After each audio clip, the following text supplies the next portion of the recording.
All right, let's unpack this. When you think about a routine pediatric checkup, what typically springs to mind?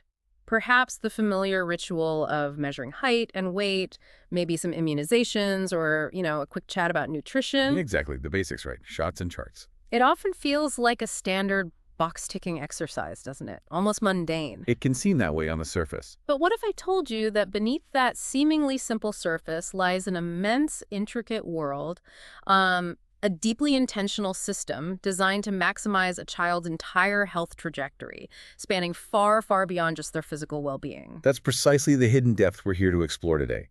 We're going to venture far beyond the basic notion of well childcare to truly understand the incredibly multifaceted and, well, sophisticated approach required for optimal child health. This isn't merely about reacting to illnesses. It's about proactively nurturing every dimension of a child's development. Their physical health, absolutely, but also their emotional resilience, their social integration, from the moment they're born all the way through their journey to early adulthood.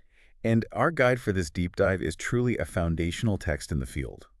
We're extracting and dissecting insights directly from Chapter 13 of the Nelson Textbook of Pediatrics 22nd edition, specifically the chapter titled Maximizing Children's Health, Screening, Anticipatory Guidance, and Counseling. A cornerstone text, definitely. Our mission here for you is to distill the core frameworks, the expert methodologies, and the profound philosophy that guides elite professionals in this complex field. Think of this as your shortcut, your concentrated dose, to truly mastering why these seemingly routine visits are, in fact, one of the most crucial platforms for a child's entire life course. We want to arm you with a comprehensive understanding that empowers you to see the depth, the foresight, and the profound impact behind every single interaction in pediatric care. It's about transforming your perception, really. Moving from a passive understanding of a simple checkup to an active, informed appreciation of a deeply intentional, preventative, and holistic health strategy that, frankly, profoundly shapes lives. So, to really grasp the profound philosophy underpinning this kind of comprehensive care, we have to start at a place that might seem counterintuitive for a medical visit, understanding where the patient and their family are coming from. Right. It starts with them. This involves a concept called eliciting the patient's explanatory model and embracing what's known as cultural humility. This isn't just about being polite. It's a core strategic tenet for genuinely effective care. That's a crucial distinction. Yeah. The fundamental concept here is to truly understand a patient's and, by extension, their family's explanatory model of health and illness. What does health mean to them? How do they understand illness? Okay, their model. Exactly. And this goes far beyond just, basic cultural sensitivity. It embodies a deep, genuine respect for individual perspectives, acknowledging that beliefs and practices regarding health can vary immensely and profoundly influence how care is received and understood. It's about recognizing that there isn't one singular universal narrative about health. And the source material offers a fascinating, almost artful methodology for how clinicians are actually taught to approach this without making presumptions or falling into stereotypes. It suggests asking open-ended questions like, and I'll quote this directly because it's quite specific. Yeah, the phrasing is key. Other families have shared with me that there are ways of treating this illness or staying healthy that work for them, but doctors do not know about them. Sometimes they are recommended by grandparents or others in the community. They may be effective. Have you heard of any of these? What's truly insightful about that specific phrasing is its power to subtly reframe the dynamic in a clinical encounter. It's incredibly effective because it immediately signals genuine interest and openness from the clinician, rather than, say, a judgmental stance. Right, it's not demanded. Exactly. Crucially, it avoids making any presumptions or imposing stereotypes about a family's background or beliefs. It doesn't demand disclosure of specific behaviors or practices right away. It simply asks if they've heard of them. This indirect, invitational approach is brilliant because it respects the patient as an individual. It actively prevents stereotyping all members of a particular group as monolithic in their cultural beliefs and practices, which is, let's face it, a common pitfall. It invites trust, allowing families to share deeply held beliefs they might otherwise fear being judged for. Yeah, that makes sense. That's the real aha moment. How a few carefully chosen words can fundamentally shift the foundation of care, making it truly patient-centered. So, if that skillfully phrased question elicits a positive response, the conversation can then naturally and respectfully evolve. The clinician can then gently explore whether the patient has personally tried any of these therapies, under what specific circumstances, and most importantly, if they perceived it to be helpful. Right. Did it work for them? This nuanced exploratory approach has significant measurable outcomes. It certainly does.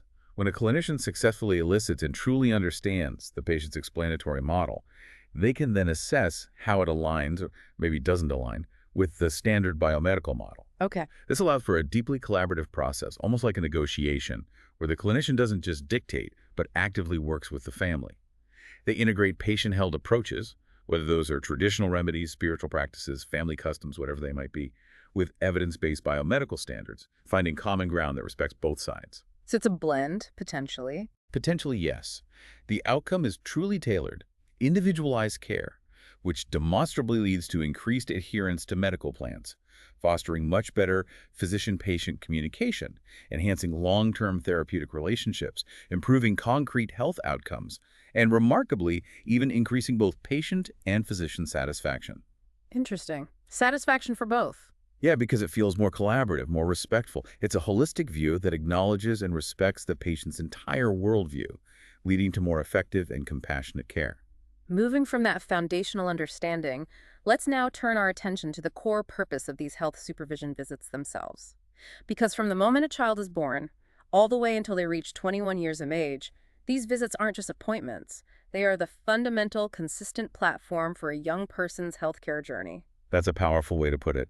These routine, regularly scheduled well-child visits are not just important, they are explicitly described as an essential prevention effort for children and youth worldwide. Worldwide. Wow. Yeah, that designation immediately establishes their foundational global role in public health and underscores their critical importance beyond just individual patient care. It's a public health strategy. It's truly remarkable to trace the evolution of pediatric care over time. Initially, it primarily focused on ensuring adequate nutrition, detecting and immunizing against infectious diseases, and, observing a child's basic developmental milestones. That was the foundational scope, the initial blueprint, if you will. That was the start. But the contemporary expansion of well child care has gone far, far beyond these initial foundational elements. Today, its scope is, incredibly comprehensive. How so? It includes a thorough assessment of the child's or adolescent's emotional behavioral health, crucially, their parents' mental health, which is huge, their relational health, which we'll definitely unpack further, and even the complex web of social determinants of health that impact them. Housing, food security, safety, all of it. Right, the context. This expanded scope acknowledges the profound, undeniable interconnectedness of all these factors in shaping a child's well-being. You can't separate them. And since children inherently live within families, the care provided simply must be family-centered. This means actively addressing the broader family context, understanding their unique needs, recognizing their inherent strengths, identifying opportunities for growth, and acknowledging the challenges they face. Absolutely. A truly crucial part of this approach is creating an environment where parents not only feel comfortable asking questions, but are actively encouraged to do so, and then, of course, receiving clear, supportive answers, not feeling rushed or dismissed. That's vital. And this approach naturally leads us to a concept known as two-generation approaches. It beautifully illustrates how comprehensively addressing parental needs, whether through supportive listening, validation of their efforts, or crucial referrals to community resources or even the parent's own medical home, ultimately provides a cascading benefit. How does that work? Well, it uplifts both the parent and, by direct extension, the child. It recognizes that healthy, supported parents are often the bedrock for healthier, more resilient children. You support the parent, you support the child. Which brings us directly to a concept the text describes as being ever-present and lying just beneath the surface of arguably every pediatric encounter, relational health. So let's delve into this. What exactly is relational health, and why is its influence so pervasive in pediatric care? Relational health refers to the overall well-being and quality of the relationships within the family unit, and indeed, the child's broader social network, school, peers, community. It underpins virtually every interaction because a child's early environment, particularly the nature and quality of their relationships, is absolutely fundamental to their healthy development and long-term health. Okay, so it's about the connections. It's all about the connections. Clinicians are specifically trained to consider critical questions related to this. Is the child surrounded by safe, stable, nurturing relationships? Are they, conversely, subject to unbuffered threats or chronic stress? Are the caregivers confident in their parenting abilities? And do they possess the necessary capacity, both emotional and practical, to provide good, consistent care? These questions illuminate the relational landscape. And this immediately connects to the broader, deeply impactful concept of adverse childhood experiences, widely known as ACEs. Yes, absolutely. It's a stark, undeniable reminder that early life experiences and the social factors surrounding a child don't just influence health in a minor way, they profoundly, demonstrably affect health across the entire life course, extending into adulthood and even across generations. The biological link here is not just fascinating, but absolutely crucial for anyone seeking to master this field. Unbuffered stress, which is often a direct consequence of ACEs, triggers a cascade of detrimental physiological responses within the child's developing body. Like what kind of responses? This includes increased heart rate and blood pressure, along with elevated levels of inflammatory cytokines, which are basically little alarm signals that tell your body something is wrong and rev up your immune system, and a surge in cortisol and other stress hormones. Wow. All of these physiological changes can significantly impair brain activity, compromise immune status, and negatively impact cardiovascular function long term. This forms a robust, undeniable causal model for how ACEs, many of which are preventable, not only significantly increase a person's health risks, but also profoundly negatively impact their entire life course, setting pathways for chronic health issues decades later. Decades later. It's not just a sad story, it's a scientific pathway to lifelong health disparities. It literally gets under the skin, as the researchers say. So by proactively assessing and bolstering relational health, by ensuring those safe, stable, nurturing relationships are present, pediatric care acts as a strong support to child development, building resilience from the ground up with profound, lifelong implications. It's a truly powerful intervention, one of the most powerful, potentially. Okay. It is indeed. And this deep understanding of relational health naturally leads us to consider the immense societal value of pediatric preventive care. This isn't just about good medicine. It's demonstrably smart economics and a critical investment in our collective future. That's a truly pivotal point the source emphasizes. It highlights the significant opportunity for health cost savings through robust preventative care for children, youth, and their families. Think about preventing chronic diseases later in life. Right, the long-term savings. This directly aligns with contemporary U.S. health reform activities, which are actively seeking more efficient, more effective, and ultimately more sustainable healthcare systems. Investing early prevents far greater costs down the line. Beyond the direct financial savings, there's an even broader and more compelling argument. A thriving society and a robust economy are fundamentally dependent on educated, healthy citizens and workers. Absolutely fundamental. For children to achieve a successful, meaningful, and genuinely useful educational experience, they absolutely must possess foundational physical, cognitive, and emotional health.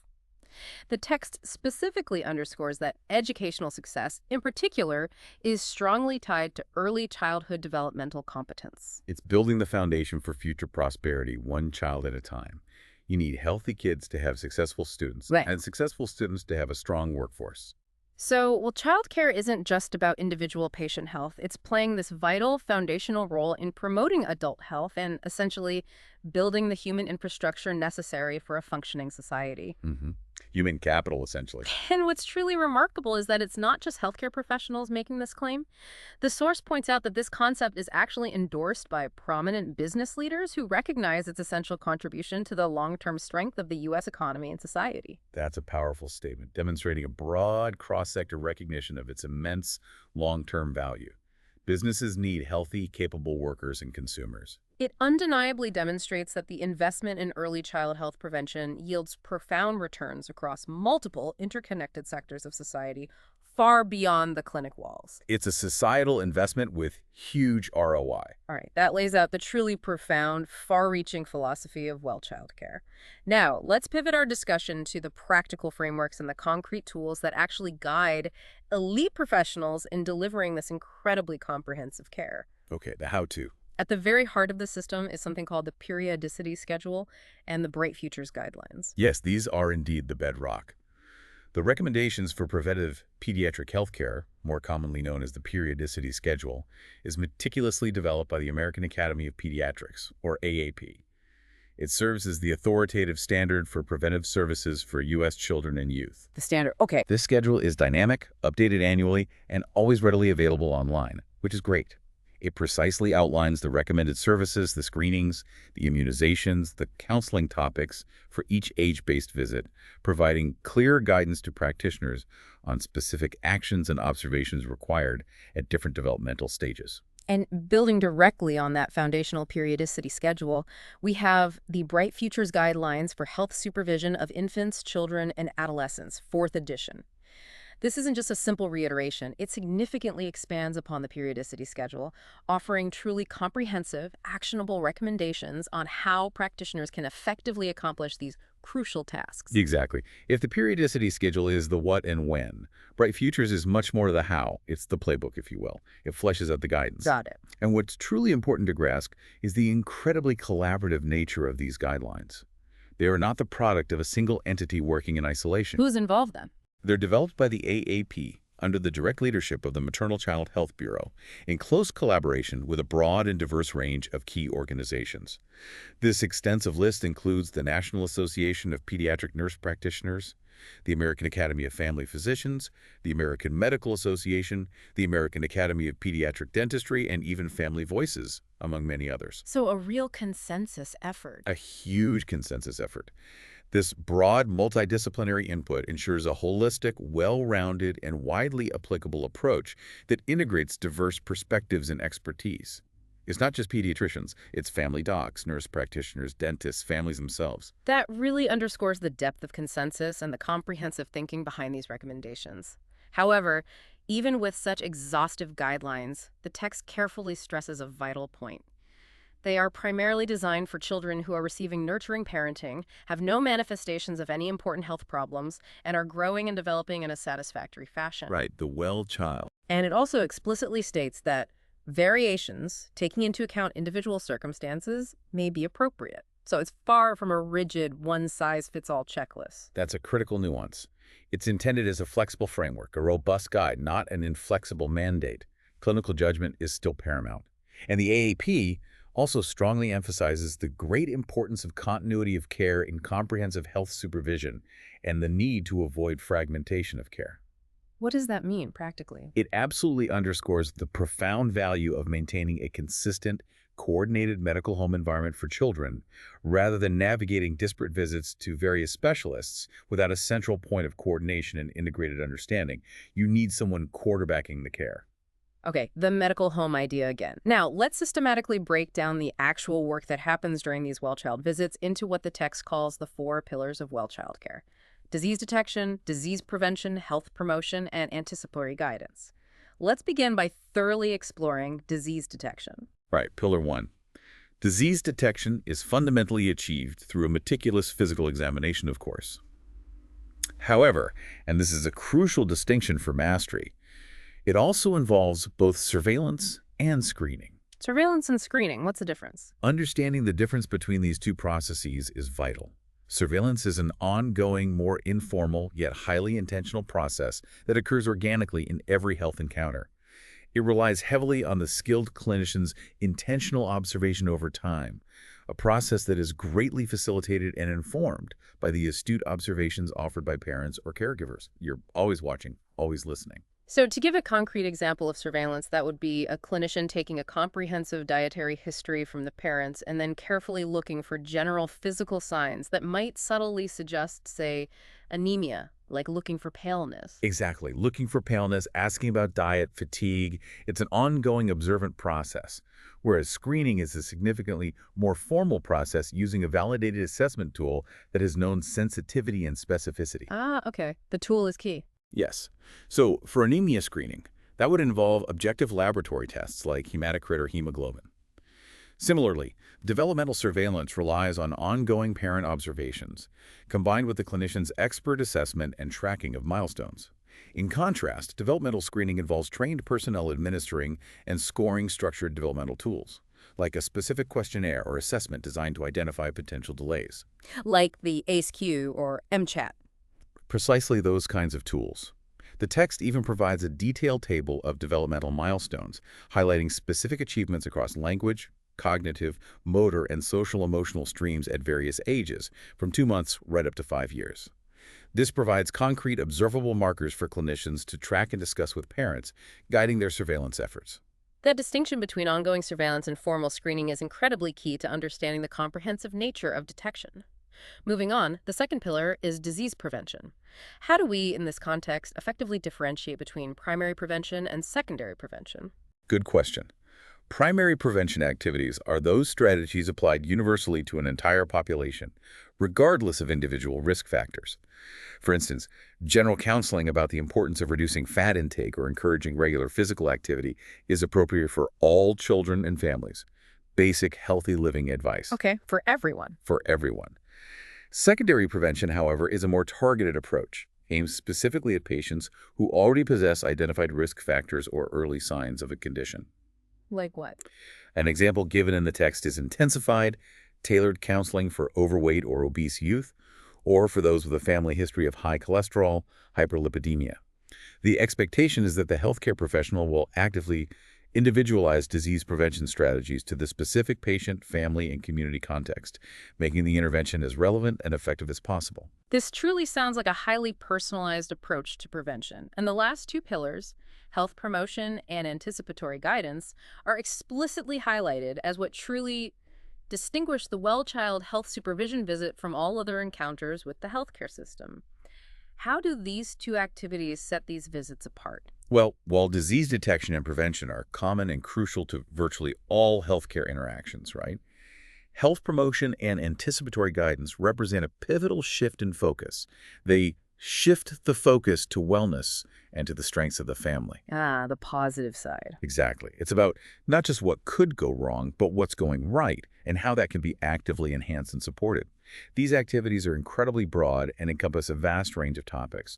They might involve proactively addressing relationship issues within the family unit, broaching important safety topics proactively like bike helmets or car seats, assisting families in accessing needed services beyond the clinic, and even engaging with extended family, school, neighborhood, and broader community or spiritual organizations. Wow, that's a wide net. It is. It's about building a robust ecosystem of support around the child. So it's not just about preventing bad outcomes, but actively, intentionally nurturing every aspect of a child's positive development and overall well-being. And the text notes that this specific area, health promotion and anticipatory guidance, is a prime area for relational health to be conceptually housed in the mind of the skilled clinician. Right. It connects back. It really brings the earlier concepts full circle, doesn't it? It absolutely does. It's where the clinician can most effectively and proactively support the entire environment for optimal child development. They become facilitators of thriving, not just fixers of problems. Now, here's the reality check that any professional in the field faces. The source frankly acknowledges that it is not possible to cover all the topics suggested by comprehensive guidelines such as Bright Futures in the average 18-minute well-child visit. Yeah, the 18-minute challenge. It's real. So given this very real time constraint, what's the strategic approach for prioritizing topics within such a limited environment? How do they decide what to focus on? This is truly where the art of clinical practice meets the science of public health. Healthcare professionals must prioritize effectively. The text meticulously outlines critical considerations that guide this decision-making. Okay, what are they? First and foremost, paramount consideration is given to the agenda the parent or child themselves brings to the visit. What are they worried about today? That patient-identified concern takes precedence. Makes sense. Start with their concerns. Absolutely. Secondly, they prioritize topics where strong evidence suggests that counseling is genuinely effective in producing positive behavioral change. You want to focus your limited time on things that actually work. So it's about focusing on interventions that are not just theoretically sound, but empirically proven to yield results within the constraints of a brief interaction. High-yield topics. Precisely. High yield. Additionally, topics with a clear and compelling rationale for their critical importance to a child's immediate and long-term health are high on the list. Like safety. Exactly. For example, a discussion about the sleep environment to prevent sudden unexpected infant death, or SUI, is critical, non-negotiable, really. Similarly, focusing on foundational elements like diet and physical activity is always a priority. The clinician also needs to carve out time to provide a concise summary of the child's progress in emotional, cognitive, and social development, their physical growth, and, crucially, highlight their inherent strengths and accomplishments. The strengths again. Important. Very. And it goes beyond just the child's individual development. They also need to address issues that speak directly to the specific questions, concerns, or identified health problems relevant to the individual family, tailoring it. And perhaps surprisingly for some, broader community-specific problems that could significantly affect the child's health are also a vital prioritization factor. Yes, absolutely.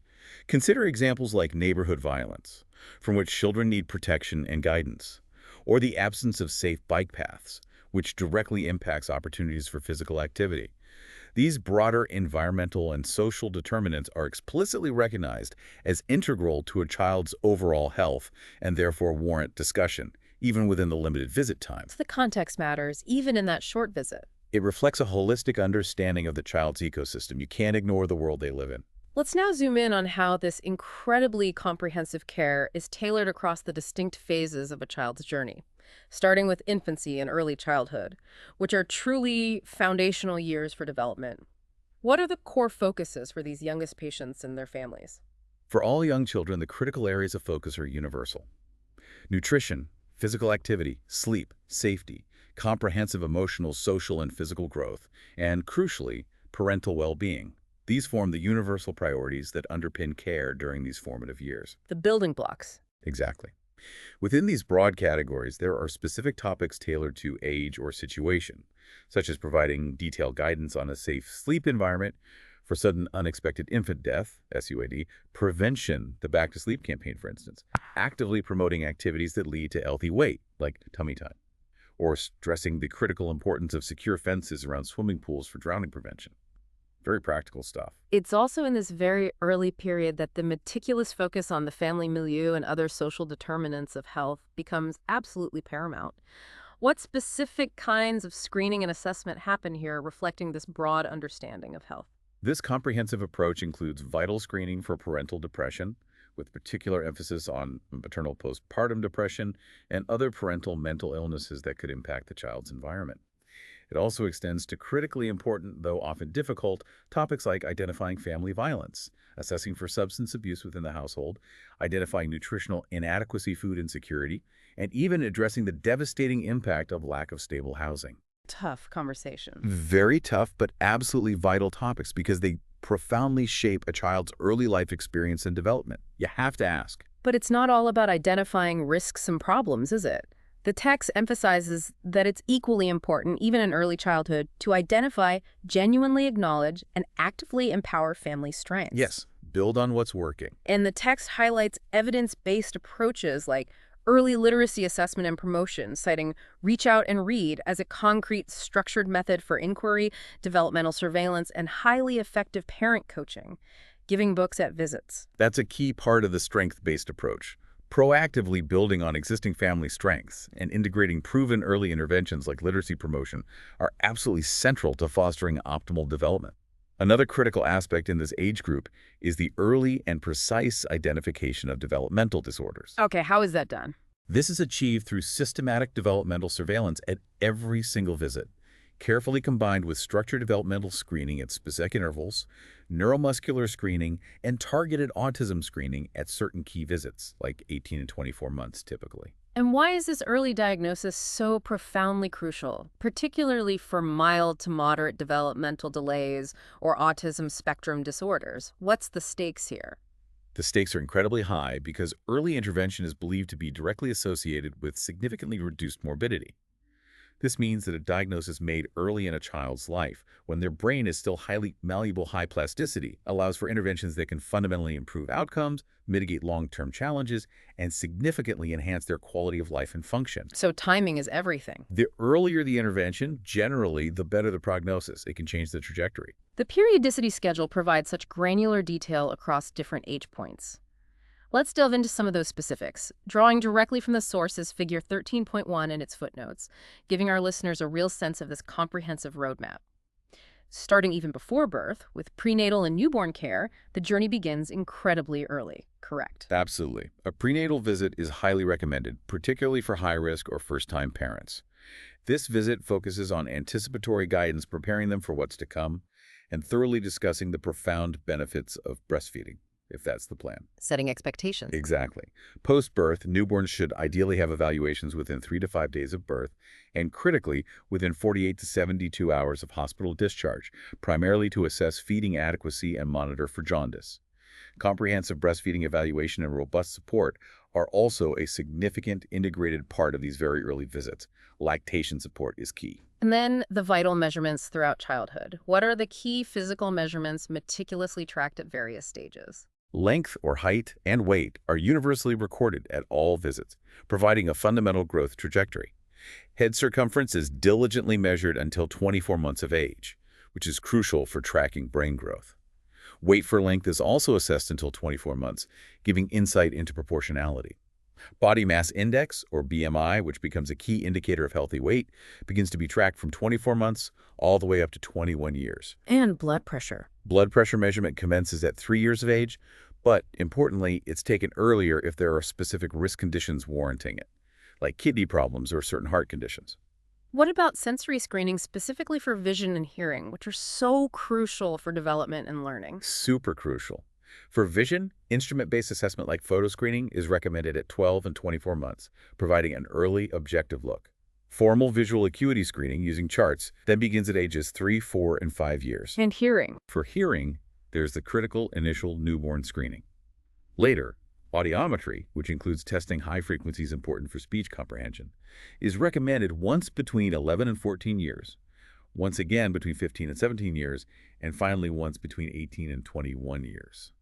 And the mental health and developmental aspects are clearly integrated throughout, from the youngest ages to adolescence. Yes, profoundly so. Maternal depression screening is crucial, especially in the postpartum period, recognizing the critical impact on the family unit. Developmental screening is performed at specific, predetermined intervals, and autism spectrum disorder screening is specifically done at certain key visits. Developmental surveillance, that ongoing, less formal observation, occurs at all ages. What about as they get older? Behavioral, social, and emotional screening is also a key recurring component. As children mature into adolescence, there's a vital assessment for tobacco, alcohol, and drug use. And crucially, depression and suicide risk screening are emphasized, with a strong, explicit emphasis on preserving adolescent confidentiality during these incredibly sensitive discussions. Confidentiality is key there. Absolutely essential for trust. What about oral health? It often feels like a domain separated from general medical care, but here it's clearly integrated. It is indeed a fully integrated component of comprehensive well childcare. Dental home assessment and risk assessment are vital, with prompt referrals made if a dental home hasn't been identified or if there are concerns. And specific actions. Brushing with fluoride toothpaste is consistently recommended. Fluoride varnish application is a key preventive measure, starting from the eruption of the child's first primary tooth, and is applied every 3 to 6 months by the clinician right there in the office. Furthermore, if the primary water source in the community is deficient in fluoride, supplementation might also be considered to ensure optimal dental health. That's an incredible amount of detailed preventive care packed into those early years. As children transition into middle childhood and adolescence, what new considerations and specific challenges emerge for clinicians? As children move into their school-aged years and then into adolescence, fostering their developing autonomy becomes a central task. The clinician-patient relationship must subtly and gradually begin to separate from the clinician-child-family relationship. How does that look? This recognizes the increasing needs for privacy and confidentiality as the child matures, allowing for more direct, personal conversations between the adolescent and the clinician, sometimes with the parent stepping out for part of the visit, building that one-on-one trust. And as gender awareness and identity develop in youth, the text stresses the paramount importance of providing supportive and non-judgmental care that is inclusive of the array of gender identities and sexual orientations found in youth. This is particularly vital for LGBTQ+ youth, ensuring a safe, affirming, and understanding environment for all. Absolutely critical. Creating that safe space is non-negotiable. Transitioning into adolescence also means directly confronting what the text identifies as the 6 health behaviors that most significantly affect adolescent and adult morbidity and mortality. The big 6, what are they? These are critical focus areas for anticipatory guidance and prevention, and they include inadequate physical activity, poor nutrition, various sexuality-related behaviors like STIs, pregnancy, substance use and abuse, which now crucially includes tobacco and vaporized nicotine products, vaping, unintentional injury-related behaviors like driving safety, helmets, and intentional injury-related behaviors such as violence or self-harm. These become major points of intervention to mitigate future health burdens. Huge focus areas for counseling. And then we have an entirely new frontier, a challenge previous generations of pediatricians never faced: the new morbidities related to social media. Yeah, the digital age impact. We're seeing its pervasive impact on youth from remarkably young ages, affecting everything from body image and self-esteem to sleep patterns, academic performance, cyberbullying, and overall mental health. It's a massive challenge because children, with their immature critical thinking and impulse control, are incredibly vulnerable to the often unregulated and isolating aspects of these digital environments. How do you, as a clinician, even begin to comprehensively address something so pervasive in an 18-minute visit? It's a profound challenge, no doubt. It requires clinicians to adapt their guidance, asking about screen time, content, online safety. The clinician's role certainly extends to discussing these modern risks and their very real implications, and maybe offering strategies for families to manage it. Furthermore, emotional well-being and the early diagnosis and effective treatment of mental health problems are identified as crucially important during adolescence. This is deeply tied to the foundational developmental tasks of this period: achieving competence in school and other activities, fostering strong connections to friends and family, developing a sense of autonomy, cultivating empathy, and building a robust sense of self-worth. So mental health supports those tasks? Absolutely. These are the crucial markers of healthy adolescent development that clinicians are vigilantly looking to support and nurture, and mental health issues can derail them. Let's make sure we also touch on some of the specific procedures and screenings that span across various ages, especially those that become more prominent as children grow into adolescence, as meticulously outlined in the periodicity schedule. Certainly. These include critical screenings typically performed early in life, such as the newborn blood screen, newborn bilirubin screening for jaundice, and critical congenital heart defect screening using pulse oximetry, usually performed before hospital discharge. Immunizations, of course, are a constant vital component at virtually every visit. What else? Anemia risk assessment or screening and lead risk assessment or screening are conducted based on specific risk factors or universal requirements in certain areas. Tuberculosis testing is also done based on identified high-risk factors, like travel or exposure. What about specific health conditions or risks that become more prevalent or require particular attention in older children and adolescents? The dyslipidemia screening for cholesterol issues is performed based on specific guidelines, often linked to risk factors like family history or obesity, typically around ages 9-11 and again later. Sexually transmitted infections, or STIs, are screened for in adolescents based on risk factors and recommendations, requiring confidential discussions. And HIV, hepatitis. HIV screening is advised at least once between ages 15 and 21, with annual retesting for those at increased risk, always with rigorous efforts to preserve adolescent confidentiality. Hepatitis B and C virus screening are also part of the risk assessment, with a universal HECV screening recommended once for all individuals between 18 and 79. Any others? There's also sudden cardiac arrest death risk assessment, particularly relevant for athletes, using specific screening questions. Finally, cervical dysplasia screening is guided by USPSTF recommendations, typically starting at age 21 now, though pelvic exams prior to 21 are only performed if medically indicated. Okay. And again, the strong emphasis on adolescent confidentiality, especially for sensitive topics like depression, suicide risk, substance use, sexual health, and HIV screening, is continually reiterated throughout these comprehensive guidelines, recognizing the unique developmental needs of this age group. Finally, we need to address a critical aspect of well child care: nurturing children with special healthcare needs, often abbreviated as CYS-HCN. Do all these comprehensive frameworks we've discussed, the periodicity schedule, the 4 pillars, the focus on relational health, still fully apply to them, or do they require an entirely different approach? That's a crucial question, and the text is unequivocally clear. The general frameworks of well child care must be directed at all children, including children and youth with special healthcare needs. So the same foundation applies. Absolutely. The source explicitly states that CYS-HCN have the exact same fundamental needs for optimal nutrition, regular physical activity, successful school progress, meaningful friendships, developing self-efficacy, and critically, the avoidance of risk-taking behaviors. Their basic human and developmental needs are universal, even if how they meet them looks different. It's easy to imagine that, with frequent specialist visits for a child's specific condition, general health supervision might inadvertently get overlooked. That's a real danger. The source highlights this as a hidden gap, where frequent visits to specialists for a specific condition sometimes mask the lack of general health supervision care.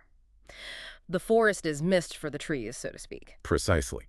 Therefore, the delicate coordination of specialty consultation, meticulous medication monitoring, and functional assessment for CYSHCN needs to be carefully balanced with ongoing discussions about the child's unique ways of accomplishing the emotional, social, and developmental tasks of childhood and adolescence. How do you manage that balance? This absolutely necessitates comprehensive integrated care planning for CYSHCN.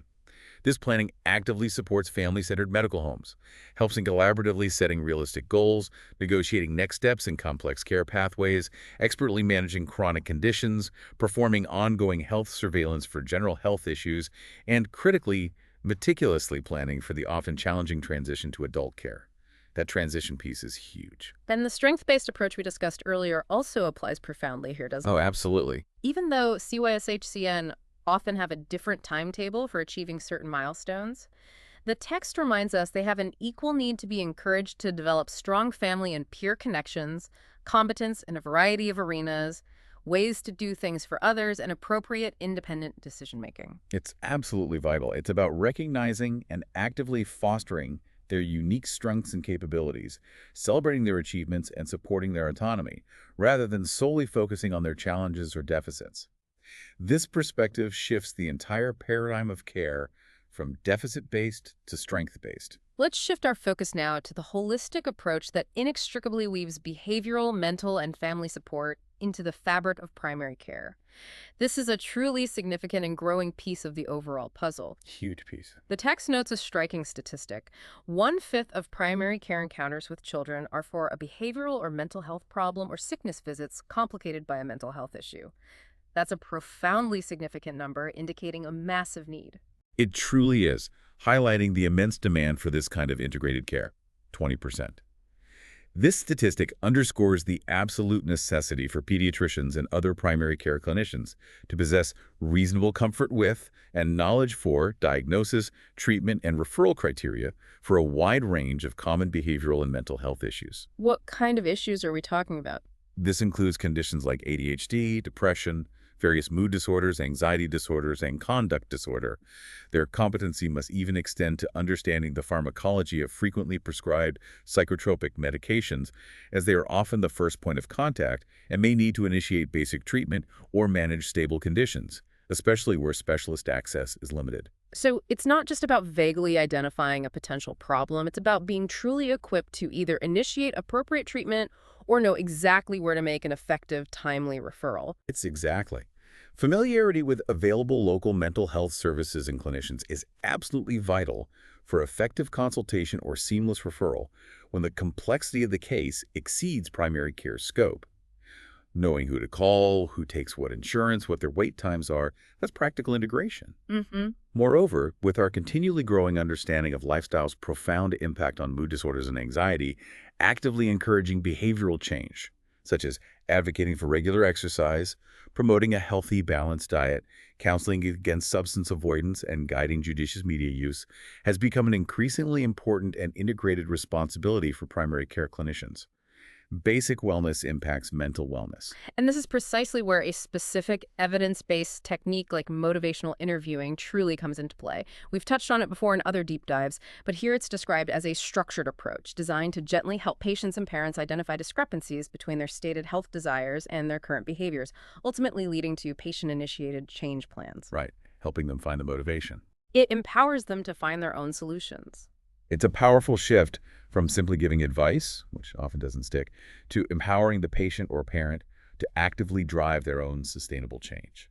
And this leads us perfectly into the immense power of strength-based approaches within the well-child visit. It truly sounds like actively asking about a child's school or extracurricular accomplishments or competent personal characteristics should be a fundamental, regular part of these visits, not just an afterthought or a quick pleasantry.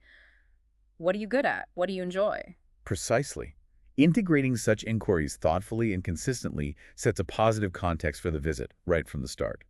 This approach not only deepens the vital partnership with the family, but also explicitly acknowledges the child's healthy development and actively facilitates more open, meaningful discussions about social-emotional development. And there's a link to risk reduction, too. Yes, there's a strong relationship between appropriate social-emotional development, things like cultivating strong connections to family, friends, and trusted mentors, building competence in various arenas, finding ways to contribute positively to others, and fostering healthy autonomy, and a demonstrable decreased participation in all the risk behaviors of adolescence, including those related to drugs, unsafe sex, and violence. Building strengths builds protection.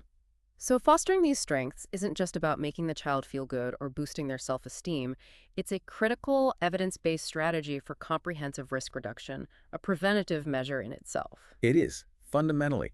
An organized strength-based approach provides both the child and the parent with a clear understanding of how to actively promote the healthy achievement of developmental tasks. It also offers a crucial, ongoing opportunity to assess and comment on the relational health within the family unit, reinforcing those positive dynamics. I see you really support each other. That kind of thing. And for families who need more support than can be provided in a brief clinical conversation, the system recognizes a whole continuum of family support programs designed to meet varied needs. Yes, the spectrum of family support is broad, allowing for tailored interventions. It ranges from the informal, which can be easily incorporated into existing assessment or anticipatory guidance, like providing supportive listening, just being present, to the highly formalized, which might involve specialized clinician and clinic staff training for specific programs operating within the well-child visit framework, such as the aforementioned Reach Out and Read program for early literacy. And then there are even more structured options for deeper, more intensive support. Indeed, more structured programs like Healthy Steps or the Video Interaction Project address deeper, more complex needs for support and often require additional personnel and dedicated time beyond the typical visit, maybe a social worker or developmental specialist embedded in the clinic. And options outside the clinic. Finally, at the highest intensity, there are external agencies, such as evidence-based home visiting programs, which can offer even greater intensity or flexibility of service delivery outside the immediate medical home, meeting families where they are, literally in their homes. Nurse-family partnership is a classic example. This continuum allows clinicians to truly tune the intensity of services to meet the needs of a family while maintaining the support and connection of the medical home. And given the proven importance of these programs, the text points out the imperative for advocacy for funding for family support programs. Absolutely critical. These programs need stable funding. It's an investment, not an expense. It absolutely highlights that comprehensively supporting families requires a robust, interconnected ecosystem of care, extending far beyond what occurs solely within the clinic walls. That brings us to the systemic foundations that underpin quality and guide the future evolution of this comprehensive care. Because it's clear this isn't just about what individual clinicians do, it's about the entire supporting system. That's the infrastructure. Yeah. What kind of office system changes are needed to truly enhance quality improvement? Systematic changes within the office setting are recognized as absolutely essential to improve the effective delivery of preventive services, making it easier to do the right thing. Resources like the Break Futures Guidelines Toolkit provide invaluable practical tools, including ready-to-use screening schedules, clear parent handouts, efficient flow sheets, patient registries for tracking, and even pre-visit questionnaires for both parents and youth to fill out beforehand. So using tools to make it more efficient and consistent. Exactly. These collective efforts are part of a larger national effort built on a coordinated team approach in the office setting and the use of continuous measurement for improvement, ensuring ongoing optimization of care delivery, using data, tracking outcomes, adjusting workflows, QI cycles. This sounds like a profound commitment to continuous improvement, ensuring that these comprehensive guidelines are not just theoretical, but genuinely implementable and effective within the realities of a busy clinical practice. But let's talk about the art and science of evidence-based recommendations. What truly guides these? Available evidence unequivocally guides health promotion and disease detection recommendations. Revisions to the AAP periodicity schedule undergo rigorous evidence assessment, a scientific data-driven process. They look at the studies, the outcomes. Okay, evidence first. However, it's absolutely critical to acknowledge a nuance. Many highly valued well child care activities have not been evaluated for efficacy through rigorous systematic study due to absence of such research. Think about things like building rapport or showing empathy, hard to measure in an RCT. Right. But, and this is a crucial point, this does not necessarily mean lack of benefit. Absence of evidence is not evidence of absence. Some things are just hard to study rigorously. So it's a balanced approach. It doesn't solely rely on randomized controlled trials or the most stringent research. Exactly. The evidence and rationale for these recommendations represent a carefully considered balance of evidence from research, established clinical practice guidelines, professional recommendations, expert opinion, extensive clinical experience, and a deep knowledge of the specific needs of the patient population in the context of community assets and challenges. It's a mix. What other things influence decisions? Furthermore, critical clinical or counseling decisions may also be informed by other diverse bases, such as local legislation, like mandatory seatbelt laws, or, perhaps surprisingly, common sense measures that are so intuitively beneficial they aren't likely to be experimentally studied, such as recommending lowering water heater temperatures to prevent scalds, or the universal use of car seats for child safety. You don't need an RCT for car seats. And the text even cites what it calls relational evidence, like the observed association between excessive television watching and violent behavior in young children. Yes. Recognizing and utilizing various forms of evidence, both formal and observational, is part of this comprehensive approach. Most importantly, the text asserts that sound clinical and counseling decisions are always fundamentally responsive to family needs and desires and support patient-centered decision-making. So the family is still central. The family's voice and choices remain paramount, shared decision-making. This all leads to the overarching, deeply important concept of the medical home and community partnerships, which represent an expansive, broader view of health. What exactly defines a medical home in primary care for children? What are its core characteristics? A primary care practice for children that earns the designation of a medical home must fundamentally certify that its care is defined by 7 essential characteristics. It must be accessible, continuous, comprehensive, family-centered, coordinated, compassionate, and culturally effective. Okay, those 7 things. Those 7 pillars are absolutely essential. Within this model, the clinician truly works in partnership with the family and patient to ensure that all medical and non-medical needs of the child are thoroughly met. This includes actively helping the family access and coordinate everything from specialty medical care to educational services, out-of-home care arrangements, crucial family support programs, and other public and private community services that collectively contribute to the child's and family's overall well-being. They're the hub. So health promotion and comprehensive care aren't confined to the clinic walls. They extend into the broader community. Not at all. Health promotion activities occur not only within the medical home, but also, critically, through engaged community members and a wide array of other health and education professionals, teachers, coaches, community leaders. Effective communication and seamless coordination across these sectors are paramount, alongside a clear, shared understanding of the vital role the community plays in supporting healthy behaviors. So building bridges. Absolutely. Communities where children and families truly feel safe, genuinely valued, and have ready access to positive activities and supportive relationships provide an indispensable base for healthcare professionals to build upon and refer to. Leveraging community assets. This sounds like truly community pediatrics at work, which is described as a unique field concerned with the health of the entire child population, not just those who happen to come into the office for care. That's a precise definition.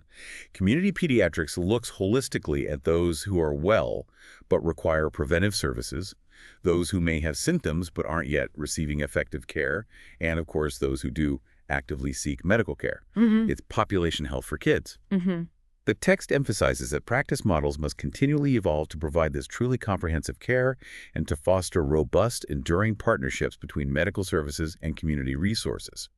And pediatric clinicians in this expanded role have a vital, imperative role in advocating not just for their individual patients, but also for fundamental system change for the betterment of this and future generations. So advocacy is part of the job. A big part. They are advocates for public health on a grand scale, using their expertise and voice. Which brings us to the final, absolutely critical point: health reform and the true, recognized value of preventative care. This entire intricate system, this aspiration for mastery, hinges on broader systemic support. Precisely. Health reform is described as key to this work, as it is designed to assure comprehensive support for an evidence-based, truly comprehensive system of health supervision. We need the policies and payment to match the philosophy. But there's a problem there. Yes. However, the text critically and bluntly points out a stark current reality. The essential work of those providing preventative care to children is poorly recognized, supported, and remunerated by most existing payment systems. Talking and counseling takes time, and time often isn't paid for adequately. That's a significant fundamental disconnect between recognized value and financial reality. It's a huge barrier. If we genuinely value this comprehensive, life-shaping care, which we've seen today is so much more than just a routine checkup, then it absolutely needs to be properly recognized and compensated by the system. Value-based care models might help, but we're not there yet fully. It's an imperative. It is. The success of accountable care organizations and any other current or future healthcare system can and should require strengthening and broadening primary care preventive services as a core component of their structure. It needs to be foundational, not an afterthought. Right. The ultimate conclusion, which resonates so strongly, is that health reform must acknowledge and embrace the already existing reality that preventive care is so much more than merely height, weight, and immunizations. It is a sophisticated, deeply intentional, and holistic lifelong investment in the well-being of individuals and, by extension, the entire society. Wow. We started this deep dive thinking about a seemingly simple pediatric checkup. And what we've truly unpacked is a sophisticated, deeply intentional, and continually evolving discipline. It's mind-blowing, really. It really is deep. It's about meticulously integrating physical, emotional, social, and relational health, recognizing that each plays a vital, interconnected role in shaping a child's entire life trajectory from birth into adulthood. It's a testament to the immense dedication of professionals in this field and the constant striving to understand, optimize, and support every facet of a child's environment and development. It's a field of continuous learning and adaptation, always trying to do better. And now you, our listener, have an elite understanding of why these seemingly routine visits are, in fact, a crucial, comprehensive platform for a child's entire life course. It's not just about reactive treatment. It's about proactive foundational support that extends far into adulthood, building resilience and health for a lifetime. Hopefully you see the checkup very differently now. Definitely. So, considering the profound, intertwined impact of relational health and the social determinants on a child's well-being, we want to leave you with this thought. How might our communities, not just our clinics, but our entire social fabric, schools, neighborhoods, policies, evolve to become more direct and fully integrated partners in truly maximizing children's health? A big question to ponder. How do we all work together on this?